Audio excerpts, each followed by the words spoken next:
Buenos días, Carlos Bianco, Carly, para los que te conocen. Contame qué se siente en México en este momento cuando tenemos un presidente casi en caso único en toda América Latina que se retira con un porcentaje de aprobación monumental. ¿Qué tal? ¿Qué tal? Buen día. Se cortó un poquito, se corta un poco. No terminé de comprender Te la pregunta preguntaba porque se corta. qué se Sí. siente allí en México, qué se siente exactamente, ¿no? ¿Qué se piensa? ¿Qué sentís ahí al ver el único presidente latinoamericano que se va, creo que con casi 70% de aprobación, 68% de aprobación, con un éxito arrasador en una sociedad que entiendo que a diferencia de todas las demás, incluso al propio Lula le costó ganar por un punto de diferencia, pareciera haber un consenso mayoritario a favor tanto de el presidente que se retira como de la presidenta que llega? Sí, efectivamente es una rara avis, digamos, un caso raro para toda América Latina respecto de, bueno, en este caso de un gobierno del campo nacional y popular que se retira con mucho apoyo. Me animo a decir que algo similar sucedió cuando Cristina se retiró, más allá de que, bueno, en esa ocasión se perdieron las elecciones, pero había por parte de Argentina un gran apoyo a la gestión de Cristina. Pero en este caso se ganaron las elecciones, se ganaron con mucha comodidad, casi con el 70% de los votos obtuvo Carly, vimos fotos de...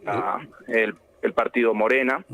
por lo que vemos Eh, se te corta a vos también la comunicación, sí, porque se puede cortó ser recién porque cuando vos estabas estoy... hablando. Contanos vos nuevamente qué se siente allí al ver a AMLO eh, tan exitoso y nuevamente, independientemente de que Cristina se fue con cierta aprobación razonable, no es el caso de AMLO porque como vos bien dijiste, no fue reelecto su campo político, pero independientemente de eso, lo que a mí me llama la atención y lo que te pido que nos hagas de cronista es la polarización que caracteriza a Brasil y caracteriza a la Argentina parecería no verse o ser muy minoritaria en México. ¿Y a qué lo atribuís? ¿Es al éxito del gobierno, por ejemplo?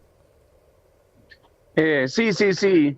Creo que varias cuestiones. Obviamente al éxito del gobierno, a que fue una gestión que sacó de la pobreza a 5 millones de mexicanos, que permitió un crecimiento y una buena distribución del ingreso, mejoraron los salarios reales, cosa que nosotros siempre hemos dicho que fue el principal problema que tuvimos en el anterior gobierno peronista, en el gobierno de Alberto Fernández. Acá mejoraron muchísimo los salarios reales, medidos en dólares, medidos en pesos constantes, en moneda constante de México. Tiene que ver con eso, con que fue un gobierno que hizo las cosas bien, que representó los intereses nacionales, que mejoró, como decíamos recién, la distribución del ingreso, los ingresos del conjunto de la población, y también creo que tiene que ver con un agotamiento del anterior sistema bipartidista, que estaba en el marco del PRI y del PAN. Se había llegado a un límite en donde no se le estaba dando respuesta a las demandas de los mexicanos. Bueno, ahora hay un movimiento, Morena, hay un frente que efectivamente gobernó 6 años dando las respuestas en un contexto muy complejo, como lo hemos vivido todos, en un contexto de pandemia, de mucha turbulencia en el escenario internacional, que ha avanzado también muchísimo con los procesos de reindustrialización de la economía mexicana, después de la experiencia de los 90, que fue de relativa desindustrialización. También tiene que ver con determinados procesos que se produjeron a nivel global, como, bueno, se lo conoce como nearshoring, la cuestión de que ahora hay muchas empresas que estaban, por ejemplo, produciendo manufacturas en la zona del sudeste asiático y se han relocalizado en México para abastecer el mercado estadounidense. Digamos, hay una plétora de razones, me parece, pero sí es muy sorprendente. Dos cosas: la esperanza que se veía ayer en las calles, el apoyo masivo obviamente la despedida de AMLO, y también el apoyo masivo a la nueva presidenta, muy claramente, y obviamente lo que se observó en las urnas del voto popular, masivo, a favor del partido, del frente vencedor. Pero sí, una sensación muy... da cierta envidia, ¿no? A mí me dio cierta sana envidia ver un pueblo de esa forma movilizado, esperanzado, en relación a lo que uno está viviendo hoy en día en la Argentina. Bueno, particularmente hoy en día, en donde nuestro pueblo también se va a movilizar masivamente, pero en contra de una medida del gobierno, que es recortar el presupuesto de las universidades. Son para hacer dos caras muy contrapuestas cuando gobierna el campo nacional y popular y cuando gobierna el anarcocapitalismo, el neoliberalismo, simplemente, Carly, lo que sea. para el balance, para la bitácora, como decía Adorni, el déficit fiscal en México es más de 4% del Producto Bruto, lo que demuestra que no es nunca una sola cosa la que produce la solución. Aquí te quieren preguntar primero Alejandro Gomel y después Elizabeth Pejer. Alcalde, muy buenos días. Nombraba, apenas pensaba la entrevista a la expresidenta Cristina Fernández de Kirchner, sorprendió, por lo menos no lo había hecho público antes, su aparición en La Matanza, y a partir de ahí vinieron muchas interpretaciones de lo que esto puede decir. ¿Ustedes estaban al tanto de esto? ¿Los sorprendió? ¿Qué análisis hacen de esta reaparición allí en La Matanza sin ningún político alrededor, ni el intendente, ni nadie de Cristina? No estábamos al tanto, pero tampoco nos sorprendió.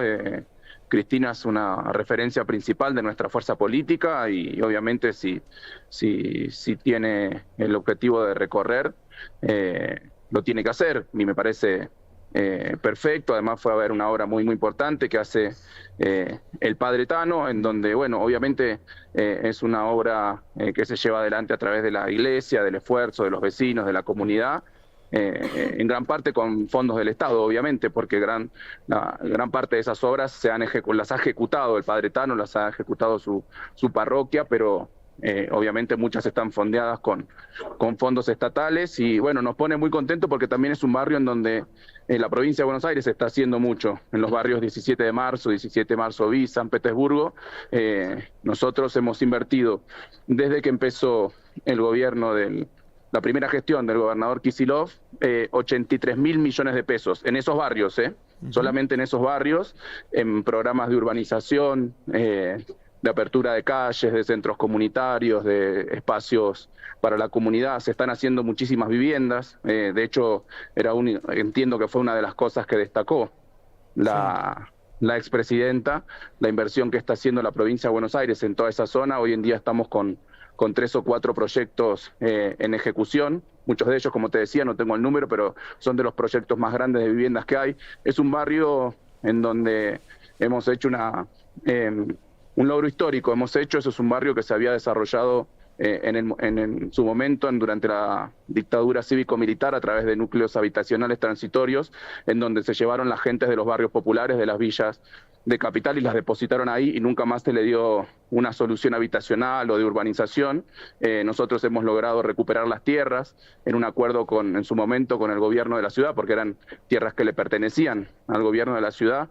Ahora las hemos traspasado. Eso fue una ley que se aprobó en la legislatura de la Ciudad Autónoma de Buenos Aires. Esas tierras pasaron a la provincia de Buenos Aires, ya se están escriturando para entregárselas a los vecinos. Se ha trabajado muchísimo en todos esos barrios, el Estado provincial y el Estado municipal, en todo este tiempo, y además está la obra que ha llevado adelante con mucho esfuerzo el Padre Tano. Desde el plano social se vio lo que hace allí el Padre Tano. Desde el punto de vista político, recordamos a Carly Bianco diciendo en las elecciones pasadas 23, me gustaría que Cristina sea candidata, fue uno de los primeros que lo dijo. Para el año que viene falta mucho, ya sé. ¿Sería una buena candidata tenerla a Cristina en provincia en una lista? Mira, lo dije, como vos bien decís, fui probablemente el primero que lo dije en su momento, lo había dicho antes, inclusive en el 2021, me había preguntado Novarecio si la veía a Cristina como candidata y a qué, y yo le dije sí a lo que quiera, y pienso lo mismo, sí a lo que quiera, pero es una definición política que debe tomar la expresidenta. Carlos, buenos días. Elizabeth te saluda. Ustedes, entiendo, están en México, pero hoy en la Argentina es un día muy especial, muy particular, porque a las 17 se va a realizar esta nueva movilización, esta marcha en reclamo, en defensa de la universidad pública y en reclamo de la ley votada por el Congreso que incrementa los fondos para las universidades. Una reflexión de ustedes de parte para esta jornada, ¿no? Desde allá. Sí, sí, sí, efectivamente. De hecho, nosotros hemos convocado, como hemos hecho en las múltiples marchas y movilizaciones que se hicieron en contra de las políticas de hambre, de asfixia financiera, de asfixia económica sobre la provincia que hizo el gobierno nacional, hemos convocado a bueno, nosotros lo llamamos una columna bonaerense, que son sindicatos, que son organizaciones sociales, que son intendentes de nuestra provincia, son obviamente nuestra fuerza política provincial, que se unifica en una columna y obviamente participa de las marchas, de las movilizaciones como corresponde, de manera pacífica. Realmente nos cuesta entender por qué el gobierno nacional lleva adelante este tipo de medidas, lo mismo que hizo con el veto a la nueva fórmula de actualización jubilatoria que había aprobado el Congreso Nacional. De nuevo, una ley que aprueba el Congreso Nacional, y ahora están amagando hace días con el veto. Entiendo que ayer el vocero dijo que hoy iba a aparecer en el boletín oficial. Realmente no sé si sucedió eso, porque acá es bastante temprano, todavía no fue publicado el veto. Todavía no, por eso. No lo sabía, por eso no estaba al tanto de la situación, pero bueno, ya dijeron que iban a vetar, también se dijeron que estaban tratando de medir si tenían los votos para poder sostener el veto luego en el Congreso Nacional, pero como sea, me parece que hay una decisión en general, ¿no? En general del gobierno nacional de financiar todo lo bueno que tiene la Argentina. Sí, en este caso la educación universitaria, la ciencia y la tecnología, además, los recortes presupuestarios han sido brutales. Sí, además en la presentación del presupuesto que hace el presidente y reclama este ajuste complejo para poder cumplirlo, llevarlo adelante por parte de las provincias, también deja un mensaje en el sentido de que pretende un Estado mínimo y que un montón de funciones que hoy debe garantizar el Estado Nacional sea trasladado a las provincias, y en ese sentido algunos pronunciamientos, en algunos casos informales, de funcionarios del gobierno planteando la posibilidad de traspasar todo lo que tiene que ver con la educación universitaria a las provincias, algo que es factiblemente casi imposible en términos constitucionales, pero entiendo que también presupuestarios.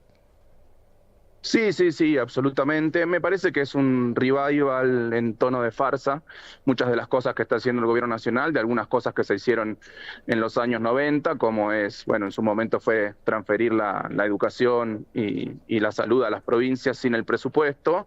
Bueno, ahora es un revival en tono de farsa, porque inclusive se quieren deshacer de todas aquellas competencias y obligaciones que tiene el gobierno nacional, que están establecidas en la Constitución. Sí, yo creo que más que transferir a las provincias, lo que quieren es hacer desaparecer la universidad pública. Lo ha dicho durante su campaña varias veces el actual presidente, que su objetivo, que estaba en contra de la educación pública, que había que establecer sistemas de vouchers, etcétera. Bueno, me parece que el objetivo de fondo es ese: ir asfixiando, ir desfinanciando paulatinamente a todo el sistema científico, a todo el sistema tecnológico, a todo nuestro sistema universitario. Bueno, justamente porque no es un objetivo de política del actual gobierno. La verdad que yo sigo siendo docente universitario. Ahora nosotros tenemos el programa Puentes en la provincia de Buenos Aires, en donde tenemos 66 centros universitarios en el interior de la provincia de Buenos Aires, en donde se dictan carreras de las universidades nacionales y de las universidades provinciales. Estamos haciendo un esfuerzo muy, muy grande por expandir la educación universitaria en toda la provincia, pero es un esfuerzo que va en contra de las definiciones que toma el gobierno nacional, que es asfixiar a las universidades. Te decía recién, no solo con el recorte del presupuesto de las universidades, con la caída brutal de los salarios de los docentes universitarios, del más del 40% en términos reales, sino también con la desarticulación de todo el sistema científico-tecnológico. En ese presupuesto que se presentó hace unas semanas hay caídas brutales en algunas partidas vinculadas con la promoción de la ciencia y la tecnología de más del 80%, recortes al INTA, al INTI del orden del 40%. Bueno, es brutal. Y no hay ningún país posible ni ningún proceso de desarrollo nacional que no tenga como centro, como eje, la educación universitaria y el desarrollo científico y tecnológico. Pero bueno, esto es un experimento ya fallido. Este gobierno es un experimento fallido. Bueno, habrá que esperar los tiempos de la democracia. Carly, muchas gracias, buen retorno de México, te mandamos un abrazo y te despedimos también con esta hermosa canción de Viva México. Bueno, muchas gracias.